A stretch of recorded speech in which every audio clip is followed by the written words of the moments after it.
সুপ্রিয় দর্শক মণ্ডলী, universal medical college and hospital limited আজকের সংবাদপত্রে আপনাদের সবাইকে স্বাগত জানাচ্ছি। সাবেক সচিব আবু আলম শহীদ খান আমাদের আজকের অতিথি। শহীদ খান, স্বাগত আপনাকে। ধন্যবাদ। বৃষ্টির কারণে খুব একটা কাগজ আসে নাই। মানবজমিনের শিরোনাম হচ্ছে, শুধু কি পতিত্ব শক্তি নির্বাচন বানচাল করতে চায়? পুলিশ নিয়ে অভিযান, 2 ঘন্টা পর টাকা নিয়ে আসে 2 সমন্বয়ক। গুলশানের সাবেক এমপির বাসায় চাঁদাবাজি। আমার দেশ, দেশ জুড়ে নাশকতার ছক আওয়ামী লীগের। দিল্লির ছত্রছায়া ছিল ফ্যাসিস্ট হাসিনা সরকার। আমাদের সময় নির্বাচন ঘিরে সাজানো হচ্ছে মাঠ প্রশাসন। চাঁদাবাজি নিয়ন্ত্রণে ব্যর্থতায় সারা দেশের কমিটি স্থগিত। বৈষম্য বিরোধী ছাত্র আন্দোলন। দেশ রূপান্তর। ফ্লাই জোনেই সহস্রাধিক উঁচু ভবন, তদন্তে ফের স্কুলের নমুনা সংগ্রহ। খবরের কাগজ। দক্ষিণপন্থীদের উত্থান কেন এবং কিভাবে? জুলাই সনদের প্রাথমিক খসড়া চূড়ান্ত, 12 বিষয়ে মতৈক্য, 6 ইস্যুতে অনৈক্য। দিনকাল। গণহত্যার অভিযোগ, তবুও অধরা অপরাধী পুলিশ কর্মকর্তারা। তারেক রহমান একজন দূরদর্শী রাজনৈতিক নেতা। আলোকিত বাংলাদেশ। বিতর্কিতদের নির্বাচনী দায়িত্বে রাখবে না ইসি। বৈষম্য বিরোধী ছাত্র আন্দোলনের 4 নেতা 7 দিনের রিমান্ডে। করতোয়া একজন 10 বছরের বেশি প্রধানমন্ত্রী নয়। যুক্তরাষ্ট্র থেকে 25টি বিমান কিনবে সরকার। যে কটা কাগজ, সব কটা কাগজের শিরোনামে হচ্ছে যে গুলশানের সাবেক এমপির বাসায় যে পদ্ধতিতে বা যে কায়দায় মানে চাঁদাবাজি হচ্ছিল, তার একটা চাঞ্চল্যকর খবর। এবং জানেন, এই ঘটনার সঙ্গে যারা জড়িত ছিল তাদেরকে 7 দিনের রিমান্ডও নেওয়া হয়েছে। চাঁদাবাজি তো সবসময় খবর হচ্ছে। দেশে একটা মব সংস্কৃতি এবং মব সৃষ্টি করে কাউকে ঘেরাও করা, এবং গুলশানে বেশ কয়েকটা ঘটনা ঘটেছে। এর আগেও একটা ঘটনায় বোধহয় 2-1 জন গ্রেপ্তার হয়েছিলেন, এবং সেটার খবরটা, শেষ খবর আমরা জানি না। তো গুলশানের এই একজন সাবেক এমপির বাসায় যে চাঁদা চাওয়া হয়েছিল 50 লাখ, তো প্রথম দিকে তারা খুব ভয় পেয়ে গেছিলেন। তারা জোগাড় টোগাড় করে 10 লাখ টাকা বোধহয় তাদের দিয়েছিলেন। পরে বাকি 40 লাখ টাকার জন্য যখন গিয়েছেন, তখন তারা এটা দিতে পারেননি, এবং তাদেরকে হুমকি ধামকি দেওয়ার কারণে তারা পুলিশকে ফোন করেন, এবং পুলিশ সেখানে যায়। তারপরে তাদেরকে গ্রেফতার করেছে, এবং কীভাবে গ্রেফতার হয়েছেন, কী হয়েছে, অনেক পত্রিকায় রিপোর্টটা আসছে। একটা জিনিস এখানে ভালো খবর সরকারের জন্য, যে সরকারের পুলিশ সম্পর্কে অনেক কথা বলা হয় যে তাদের এখন ঠিকমতো কাজ করতে পারছেন না, কাজ করছেন না, কাজ করতে দেওয়া হচ্ছে না। বাট গুলশানের এই ঘটনায় পুলিশ যথাযথ ব্যবস্থা নিয়েছে, তাদের গ্রেফতার করেছে, তাদের থানায় নিয়ে গেছে, তাদের থানা থেকে ছেড়ে দেওয়া হয়নি, এবং পরবর্তীতে তারা কোর্টে হাজির করে রিমান্ড চেয়েছে। আপনি নিশ্চয়ই জানেন যে প্রচণ্ড চাপ সৃষ্টি করা হয়েছিল। এটা নিয়ে কোনো সন্দেহের অবকাশ নেই যে প্রচণ্ড চাপ সৃষ্টি করা হয়েছিল বা হয়ে থাকবে, সন্দেহের অবকাশ নেই। কারণ এই যে চাঁদাবাজ দলের যে নেতা, তার সাথে তো আমাদের এমন কোনো ভিআইপি নেই যার সাথে ছবি নেই। সকলের সাথে, রাজনৈতিক দলের নেতার সাথে ছবি আছে, আমাদের স্বরাষ্ট্র উপদেষ্টার সাথে ছবি আছে, নাহিদ সাহেবের সাথে ছবি আছে, অনেকের সাথে, সবার নাম আর এখানে বললাম না। এবং তিনি তো একজন বড় নেতা, এবং তার কিছু ভিডিও টিডিও আসছে, গান বাজনা করছেন, তার গ্রামের ভিডিও টিডিও করা হয়েছে। এখানে তার মাকে বোধহয় একটা ইন্টারভিউ করতে গিয়েছিল, এটা না করলেও চলতো। এই ক্ষেত্রে আমরা যদি আমাদের যে বৃদ্ধ মাতা বা বাবা, তার ছেলের অপরাধের জন্য এটা আমাদের থেকে যদি আমরা সরে আসতে পারি, সেটা ভালো। এটা মিডিয়ার জন্য ভালো না, বড় কোনো মিডিয়া না। আমাদের দেশে তো এখন অনেক লোকজন মিডিয়া তৈরি করে ফেলেছে, এবং অনেক লোকজন ফেসবুকে পোস্টিং দেয়। তো এইখানে রিমান্ড দিয়েছে, এটা একটা যে মনে হচ্ছে যে ঠিক আছে, পুলিশ রিমান্ডে নিয়ে তাদের কাছ থেকে বের করা যে এই চাঁদাবাজদের পিছনে কে ছিল। আপনি নিশ্চয়ই খেয়াল আছে যে কিছুদিন আগে যখন পুরান ঢাকার ঘটনা হলো, তখন কিন্তু নানান স্লোগান, চাঁদা উঠে পল্টনে চলে যায়, লন্ডনে, এরকম নানান কিছু বলা হয়েছে, এবং আরও অশ্লীল অনেক স্লোগান দেওয়া হয়েছিল।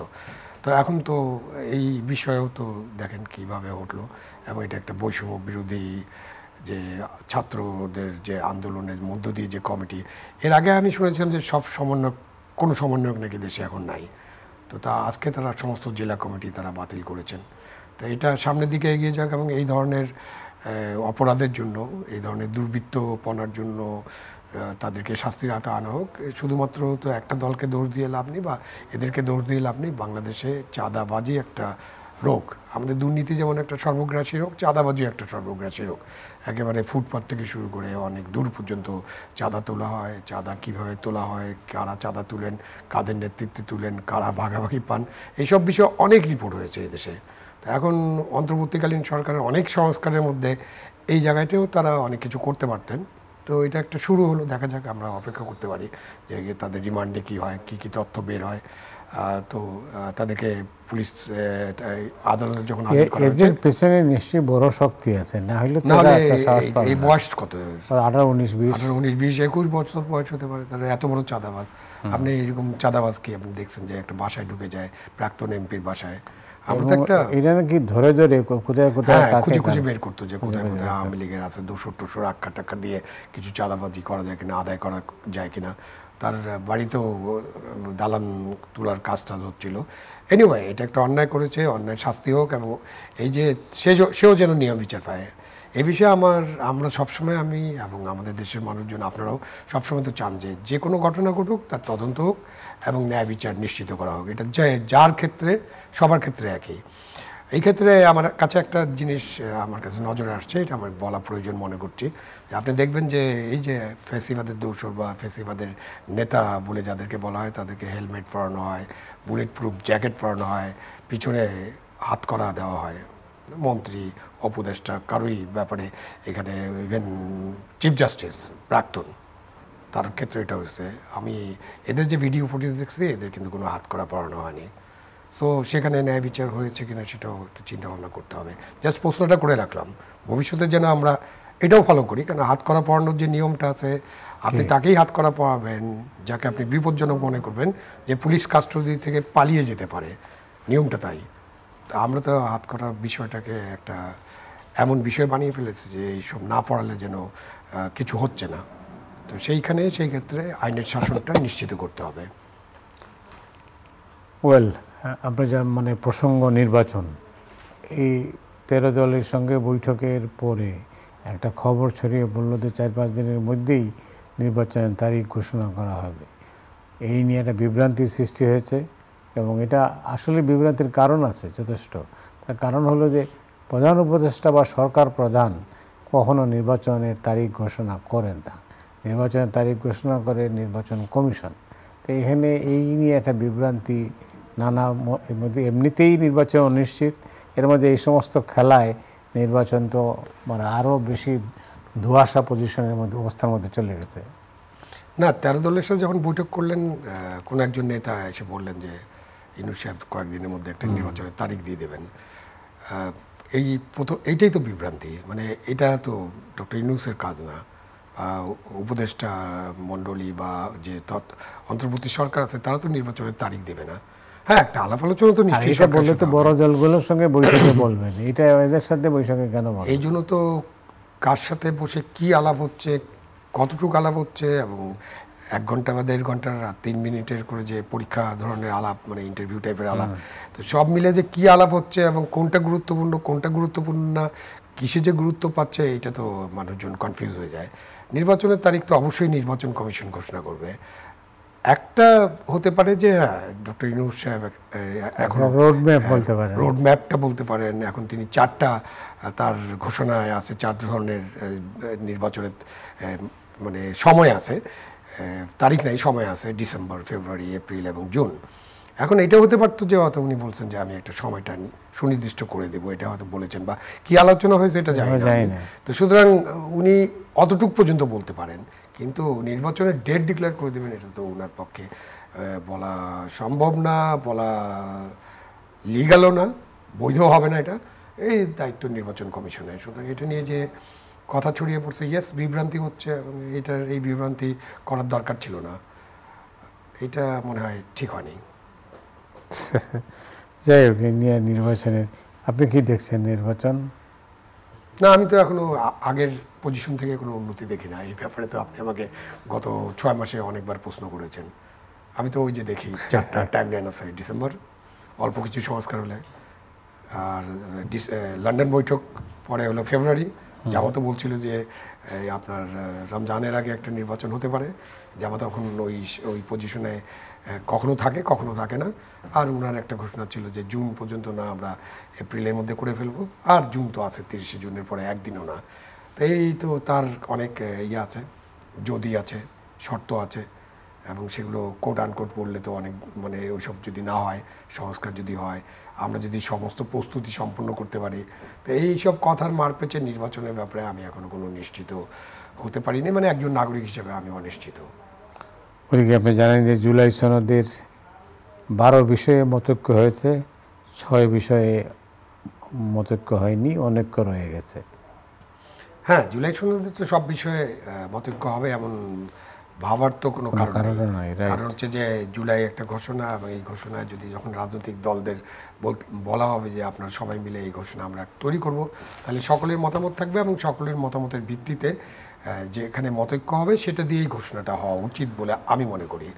এখন সম্ভবত ওই কমিশনের যে ভাইস চেয়ারম্যান মতৈক্য কমিশন, ঐক্যমত্য কমিশনের, তিনি বোধহয় বলেছিলেন যে কারো কোনো বিষয়ে অমত থাকলে সেটাও তুলে ধরা হবে। তো আপনি একটা ঘোষণা করবেন, সেখানে মত দ্বিমত সবই তুলে ধরবেন, এটা নতুন স্টাইল হতে পারে, করতে পারেন। বাট আমার মনে হয় যে বিষয়ে আমাদের ঐক্যমত্যে পৌঁছতে পারবো সেটা নিয়েই সনদ হলে এটা সবার জন্য ভালো হবে, এবং এটা সকলের কাছে গ্রহণযোগ্য হবে। এতে আবার ওই কনফিউশন সৃষ্টি হবে না। তা দেখা যাক, আলোচনা হয়তো 12 বিষয়ে ঐক্যমত্য হয়েছে, সেটা ভালো খবর। 6টা বিষয় যেগুলো হয়নি সেগুলো আমরা তো এখনও জানি না, সেই বিষয়ে হয়তো আরও আলোচনা হবে। বাট আমাদের হাতে খুব কম সময়, কারণ 30 তারিখের মধ্যে বা এই মাসের মধ্যেই জুলাই ঘোষণা করা হবে, এরকম একটা সরকারের পক্ষ থেকে এবং ঐক্যমত্য কমিশনের পক্ষ থেকে বলা হয়েছিল। তা আমরা আরও কয়েকটা দিন আছে, 2, 3, 4টা দিন আছে, আমরা অপেক্ষা করে দেখি যে তারা কোথায় গিয়ে পৌঁছেন। ওয়েল, আপনি জানেন যে মার্কিন শুল্ক আলোচনা যেটা, সেখানে একটা নতুন ডেভেলপমেন্ট যেটা হচ্ছে যে শুল্ক কমাতে আমাদেরকে 25টা বোয়িং কিনতে হবে যুক্তরাষ্ট্র থেকে। না, শুল্ক কমাতে এটা কিনতে হবে এমন না, মানে আমরা কমানোর জন্য চেষ্টা করছি, সেখানে আমরা 25টা বোয়িং কেনার চিন্তা ভাবনা করছি। এটা তো নিশ্চয়ই এটা নিয়ে আলোচনা হয়। এখন কী নিয়ে আলোচনা করবেন আপনি? এটা তো এখন এমন একটা সরকার আছেন, অন্তর্বর্তীকালীন সরকার, যেহেতু দেশে কোনো পার্লামেন্ট নাই এবং আরও পার্লামেন্টারি স্ট্যান্ডিং কমিটি নাই বা এমন কোনো ফোরাম নাই যেখানে এইসব বিষয়ে আলোচনা হতে পারে। হ্যাঁ, বিমানের তো একটা বোর্ড আছে, সেই বোর্ডে এইসব আলোচনা হয়েছে কিনা আমরা জানি না। বোর্ডের চেয়ারম্যান তো একসময় বিমানের এমডি ছিলেন, সচিব ছিলেন, তত্ত্বাবধায়ক সরকারের উপদেষ্টা ছিলেন। আমাদের যে সংস্কার কমিশন হয়েছিল দিয়ে সংস্থাপন মন্ত্রণালয়, মানে জনপ্রশাসন মন্ত্রণালয় ভিত্তিক, সেটারও চেয়ারম্যান ছিলেন। সুতরাং আমি তাদের কোনো এটা তো বিমান বোর্ডে প্রথম আলোচনা করা উচিত, এবং বিমান বোর্ডের আলোচনার ভিত্তিতে ডিমান্ডটা নির্ধারণ করা দরকার। এমনি ধরেন এটা নিয়ে আমরা একটু সাদামাঠা আলোচনা করতে পারি আজকে, মানে আমি পুরো ডিটেলসে যাব না। 25টা বিমান আপনি কিনবেন, তো এটা একটা প্রজেক্ট প্ল্যান তো থাকতে হবে, আপনি কত বছরে কিনবেন। আর বিমান তো শেলফে পাওয়া যায় না, আমি অর্ডার করলাম আর চলে আসবে। আচ্ছা ধরেন বেশ অনেক বছর লাগে, তো আপনি ধরেন যে আমি 25টা কিনবো, এটা নিয়ে আমরা ওদেরকে সন্তুষ্ট করার চেষ্টা করলাম। হয়তো প্রতি বছর 4টা করে আসতে পারে, বা 2 বছরে 4টা করে আসতে পারে। আমরা এই বিমানগুলো কোন রুটে চালাবো, রুট বের করতে হবে তো, কারণ আমাদের কাছে তো বেশি রুটস নাই। তো সুতরাং এই রুটগুলো বের করতে হবে, প্যাসেঞ্জার করতে হবে। যদি আমরা এই বিমান কিনি, তাহলে তো আমাদের নিউ ইয়র্ক রুট ওপেন করার ব্যাপারে আমেরিকান সরকারের সাথে আলোচনা করতে হবে। সেটা হবে হয়তো না, হবে হয়তো, মানে এগুলো তো হলো যে আপনার প্ল্যানিং। আমরা তো একটা ওই যে হঠাৎ এক সিদ্ধান্ত নেওয়ার মধ্যে আছি, এটাকে আমি অ্যাডহক সিদ্ধান্ত মনে করি। এগুলো আলাপ আলোচনা করে ভালোভাবে সিদ্ধান্ত নিতে হবে। এবং আমার কাছে মনে হবে যে মার্কিন কর্তৃপক্ষ নিশ্চয়ই এগুলো চিন্তা করবে, যে বাংলাদেশ যে বললো 25টা বিমান কিনবে, তারা অর্ডারটা কীভাবে প্লেস করবে। সুতরাং ঠিক আছে, আমরা দেখি সামনের দিকে কী করা যায়। হয়তো আমরা F-16ও কিনতে পারি মার্কিনদের কাছ থেকে, কারণ আমাদের তো যে জাহাজগুলো আছে, অনেক আলোচনা হলো না এই অ্যাক্সিডেন্টের পরে, এগুলো ট্রেনিং জাহাজগুলো, অন্যান্য জাহাজগুলো জরাজীর্ণ, এগুলো অলরেডি চীন উৎপাদন বন্ধ করে দিছে। তারপরে এটার লাইফ স্প্যান আছে, এটা 30-35 সাল পর্যন্ত চলতে পারে, অনেক দেশ ব্যবহার করতে। আমরা এগুলো বদলে এগুলো কেনার মতো টাকা আছে কিনা, আমাদের টাকা আছে কিনা এটা একটা বড় প্রশ্ন। টাকা না থাকলে এই সিদ্ধান্ত নিবে কেন? আর আমরা এই যে লোনে কিনবো, আমরা যে কিনবো তারপর ধীরে ধীরে টাকা দিব, এরকম হতে পারে। সেরকম মার্কিন ব্যাংক আছে যারা আমাদেরকে লোন দিতে পারে। তো একটা কিছু মডাস অপারেন্ডি তো বের করতে পারবে। আপনার কাছে এত টাকা নেই যে আপনি ঠাস করে সব কিনে ফেলবেন, সব কিছু আপনি ওইভাবে কিনতে পারেন। কিছু তো বিমান দুই একটা কেনা হয়েছিল, ড্রিম লাইনার ভালো চলছে। ড্রিম লাইনার তো একটা অ্যাক্সিডেন্টও করলো আহমেদাবাদে, যখন ওইটা নিয়ে অনেক কথাবার্তা আছে, but still Dreamliner is a very good বিমান। বোয়িংয়ের এই বিমানটা খুবই ভালো। মাঝখানে কিন্তু আমরা ফ্রান্স প্রেসিডেন্ট যখন আসছিলেন তখন আমরা ওদের কাছ থেকে এয়ার বিমান কেনার চিন্তা করছিলাম, এয়ারবাস কেনার চিন্তা ভাবনা করেছিল, এবং লন্ডনে বোধহয় এখানে ইউনুস সাহেবের ভিজিটের সময়ও এটা নিয়ে একটু কথাবার্তা হয়েছে। ওদের প্রতিনিধি বোধহয় এসে দেখা টাকা করেছিলেন। তো এখন আমরা শুল্কের ঠেলায় ওখানে চলে গেলাম। এখন আমরা ইউরোপ থেকে আবার কি আসে এটাও অপেক্ষা করতে হবে। সো অ্যাডহক সিদ্ধান্ত নিয়ে লাভ নেই, এবং এই সিদ্ধান্তগুলো কিন্তু একটা গুরুত্বপূর্ণ সিদ্ধান্ত। আপনি এখন 25টা বিমান কেনার সিদ্ধান্ত নিলেন, তারপরে যদি নির্বাচিত সরকার এসে তারা মনে করে না আমরা এতগুলো বিমান কিনবো না, তখন সেটা নিয়ে একটা বড় সমস্যা হতে পারে। এটা তাদের জন্য একটা চাপ সৃষ্টি করে গেলাম কিনা আমরা সেটা ভেবে দেখতে হবে। কিন্তু আপাতত তো আপনাকে নাইলে শিল্প, কলকারখানা, ব্যবসা বাণিজ্য সবই তো বন্ধ হয়ে যাচ্ছিল। না, সেটার এই জন্য একটা কম্প্রোমাইজ ফর্মুলা আর না, সেটার জন্য আমাদের যে নেগোসিয়েশন করার দরকার ছিল বা যেভাবে নেগোসিয়েট সেটা আমরা ফেল করেছি, সেটা আমরা কিন্তু ফেল করেছি। এবং আমাদের এই ব্যবসায়ী নেতারা এবং সব ব্যবসায়ীরা এক কথা বলেছেন, তারা তো চেষ্টা করতে বলেছিলেন, লবিস্ট নিয়োগ করতে বলেছিলেন। তো আমরা তো সেটা মিজারেবলি ফেল করছি। ফেল করে এখন আমরা নানান কিছু করার চেষ্টা করছি। আসলে আমাদেরকে এখনও ভালোভাবে আলাপ আলোচনা করে ঠিক করতে হবে যে আমরা আমেরিকার সাথে কী কী করলে আমাদের সুবিধা হবে। খবরের কাগজের শিরোনাম হচ্ছে দক্ষিণপন্থীদের উত্থান কেন এবং কিভাবে। এটা কি সারা পৃথিবী জুড়ে? না, বাংলাদেশের খবর। বাংলাদেশে না, সারা পৃথিবী জুড়েও আমি দক্ষিণ প্রবণতা লক্ষ্য করা যাচ্ছে। এটার একটা ইয়ার যে আমরা যদি সেকেন্ড ওয়ার্ল্ড ওয়ারের পরে পৃথিবীটা চিন্তা করি, তো ওই মহাযুদ্ধের মধ্য দিয়ে মনে হয় পৃথিবীর অনেক দেশগুলো অনেক শিক্ষা নিয়েছিল। তো শিক্ষা নিয়ে তারা একটা প্রোগ্রেসিভ একটা মানে কল্যাণমুখী রাষ্ট্র করার জন্য চেষ্টা করেছে, গণতন্ত্র করার চেষ্টা করছে। তারপর তারা ইমিগ্রেশনটার ব্যাপারে একটু লিবারেল হয়েছিল, এবং এই ইমিগ্রেশন লিবারেল হওয়ার কারণে পৃথিবীর দেশে দেশে অনেক মানুষ গিয়েছে, তাদের ভাগ্যের পরিবর্তন হয়েছে, এবং ওটার ফলে পৃথিবীর দরিদ্র দেশগুলো বা উন্নয়নকামী দেশগুলো অনেক উপকৃত হয়েছে। বাট সেই সব দেশে দেখা যাচ্ছে যে তাদের যারা সেখানকার নাগরিক, মানে ইমিগ্রেন্টদের আগে যারা নাগরিক, তারা এই ব্যাপারটাকে পছন্দ করছেন না। যার ফলে যারা লিবারেল আছে তাদের ব্যাপারে নাগরিকদের বেশ কিছু অবজারভেশন আছে, এবং তারা ঝুঁকে পড়ছেন ডানপন্থী দলগুলোর দিকে। বাংলাদেশের কেন উত্থান হলো, এটা অনেক বড় গবেষণার বিষয়। এখন পত্রিকা তো রিপোর্ট করেছে উত্থান হয়েছে, এটা আমরা দেখতে পাচ্ছি। এখন দক্ষিণপন্থী বলা যাবে কিনা তাদেরকে, সেটা নিয়ে আলোচনা হতে পারে। মানে আমরা যেটা দেখছি যে ধরেন লিবারেল ডেমোক্রেটিক পার্টির শক্তির চেয়ে ধর্ম নিয়ে যারা রাজনীতি করেন বা যারা কোরআন সুন্নাহর আইন করতে চান বা ইসলামী শাসন চান, তাদের শক্তি বেড়েছে, এটা তো আমরা দেখতেই পাই। এবং তাদের হয়তো তারা গত 15 বছর তাদের শক্তিটা প্রদর্শন করতে পারেননি, বা কিন্তু 15 বছর আগে তাদের এত শক্তিও ছিল না। সুতরাং বিগত 15 বছরে বা বিগত 50 বছর ধরে তারা ধীরে ধীরে শক্তি সঞ্চয় করছেন, এবং তাদের শক্তি বেড়েছে। এবং আমাদের দেশের সাধারণ মানুষের মধ্যে ধর্মের একটা উন্মাদনা সৃষ্টি করা হয়েছে। ইসলামও ফ্যাসিস্ট বলে একটা বিষয় চলে আসছে, যে এখন আপনি তাদেরকে ইসলাম ফ্যাসিস্ট বললে এটার জন্য আবার গর্দান কাটা যেতে পারে আমাদের, সেজন্য ওটাও আমরা বলতে পারবো না। সালাফিস্ট মুভমেন্টের কথা বলা হয়, তা একটা মানে তাদের মধ্যে একটা জঙ্গি ভাবাপন্ন গ্রুপ সৃষ্টি হয়ে গেছে, নানান গ্রুপ, এবং তারা মনে করেন যে এই গণতন্ত্র দরকার নেই, দেশে একটা ইসলামী শাসন কায়েম করতে। আইএস নামে যেটার উদ্ভব হয়েছিল মধ্যপ্রাচ্যে এবং কয়েকটি দেশে, তারাও এখানে কাজ করার চেষ্টা করছে। আফগানে যেরকম তালেবানদের, তাদের সঙ্গে ওখানে যে কিছু লোক যুদ্ধ করেছিল, তারাও অ্যাক্টিভ। তো সব মিলিয়ে আমরা তাদের একটা উত্থান দেখতে পাচ্ছি, তাদের শক্তি দেখতে পাচ্ছি। বাট জনগণের মধ্যে তাদের কত পপুলারিটি আছে এটা আমরা কিভাবে বুঝবো? এখন তারা তো কেউ নির্বাচন চান, কেউ নির্বাচনে আসতে চান না, এবং তারা নির্বাচন মনে করেন যে নির্বাচনের মধ্যে দিয়ে তারা জনপ্রিয়তা অত নাই, এবং তারা জনগণের রায় হয়তো পাবেন না। সেই কারণে নানান সমস্যাও সৃষ্টি হচ্ছে। অনেক ধন্যবাদ। আমি দেশ রূপান্তরের শিরোনাম হচ্ছে ফ্লাই জোনেই সহস্রাধিক উঁচু ভবন, এমনকি বেবি চকের যে অফিসটা সেটাও উঁচু ভবন। ফ্লাই জোনে কি কি হচ্ছে বাংলাদেশে, কি করছে, কেন করছে। তার মানে বাংলাদেশে আমরা যে মাঝে মাঝে বলি যে লুটেরা পুঁজিবাদের দেশ, তো এই লুটেরা পুঁজির দেশে লুটেরা পুঁজিবাদীরা তাদের যা ইচ্ছা তাই করবে, কোনো আইন মানবে না, এবং এই ফানেলের মধ্যেও তারা এইসব করবে।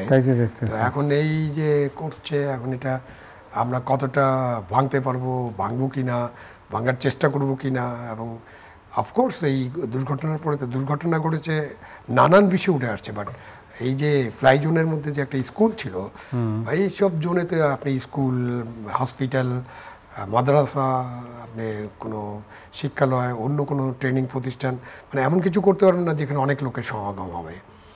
এখানে যদি কয়েকটা বিল্ডিং থাকতো, তার মধ্যে একটা দুইটা যদি ক্ষতিগ্রস্ত হতো, হয়তো এতজন লোকেই মারা যেত, কিন্তু এত শিশুর মৃত্যু আমাদেরকে আলোড়িত করেছে।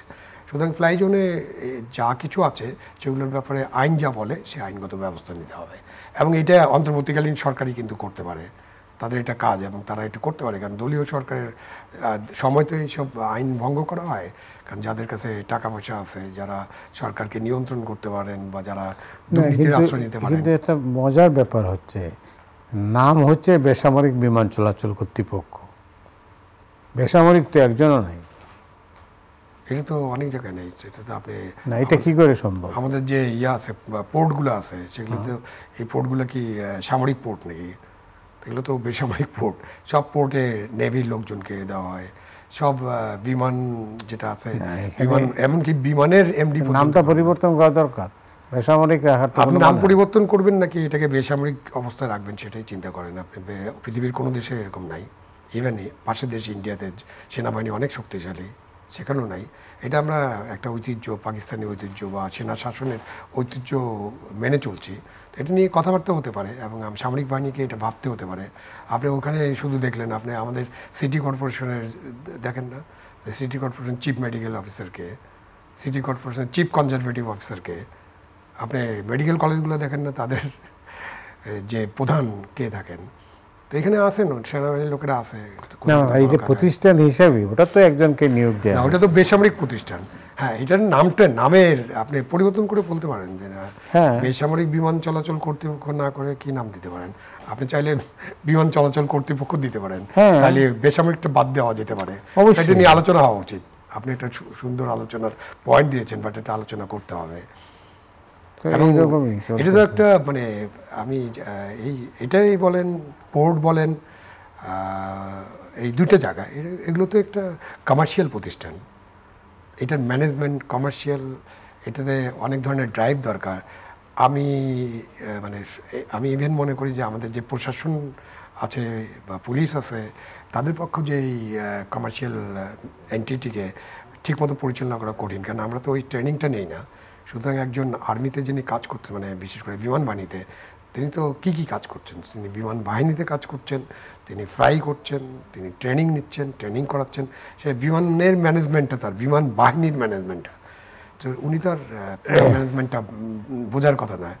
তো সুতরাং এই জায়গায় চিন্তা করা উচিত। আমরা কিন্তু বিমানে একবার বিদেশি এমডি নিয়োগ করেছিলাম, সেখানে আমরা খুব একটা সাকসেস পাইনি।